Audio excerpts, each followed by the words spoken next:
रायगड जिल्ह्यातील दक्षिण काशी म्हणून ओळखल्या जाणाऱ्या हरिहरेश्वर या तीर्थक्षेत्र आणि पर्यटन क्षेत्रामध्ये बांधलेल्या पर्यटन विकास अंतर्गत सुलभ शौचालयाची अत्यंत दुरावस्था झाली असून ते बंद अवस्थेत आहे।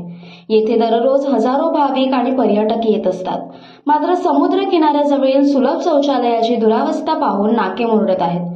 प्रशासनाने या दुरावस्थेकडे जाणून-बुजून कानाडोळा केला असल्याचे म्हटले जात आहे। श्रीवर्धन तालुक्यातील हरिहरेश्वर येथील सुलभ शौचालयाला बकाल स्वरूप आले आहे। या भागात सर्वत्र कचरा साठून दुर्गंधी येत आहे।